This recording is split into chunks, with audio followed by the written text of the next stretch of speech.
ఈ మధ్య బ్లౌజ్ కుట్టడం కన్నా, కుట్టిన బ్లౌజ్‌కి రేట్ ఫిక్స్ చేయడం చాలా పెద్ద టాస్క్ అయిపోయిందండి టైలర్స్‌కి. ఎందుకంటారేమో, ఇంట్లో కూర్చొని పర్ఫెక్ట్‌గా బ్లౌజ్ కుడితే, ఆ బ్లౌజ్‌కి 100 ఇవ్వడానికి కూడా జనాలు బాధపడిపోతూ ఉంటారు.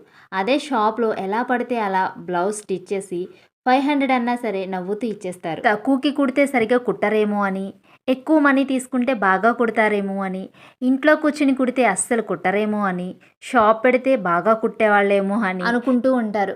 అసలు మ్యాటర్ ఏంటంటే, ఇంట్లో స్టిచ్ చేసినా, ఈదిలో స్టిచ్ చేసినా మొత్తానికి బ్లౌజ్ స్టిచ్చింగ్ అయితే ఒకటేనండి. మీకు ఎవరి దగ్గర స్టిచ్చింగ్ పర్ఫెక్ట్‌గా, ఫిట్‌గా ఉంటుందో వాళ్ళ దగ్గరైతే స్టిచ్ చేయించుకోండి. అంతేగాని ఇంట్లోనా, ఈదిలోనా అనేది ముఖ్యం కాదు. ఇక్కడ బ్లౌజ్ స్టిచ్చింగ్ అనేది ముఖ్యమనమాట. మీతో మాట్లాడుతూ ఫ్రంట్ పార్ట్‌లో షేప్ బెల్ట్ ఎలా స్టిచ్ చేయాలి అనేది చూశాను. ఖర్చులు కనిపించకుండా ఈ విధంగా స్టిచ్ చేసుకుంటే ఫ్రంట్ పార్ట్ అనేది చాలా నీట్‌గా ఉంటుంది. షేప్ కూడా చాలా కరెక్ట్‌గా వస్తుంది. వీడియో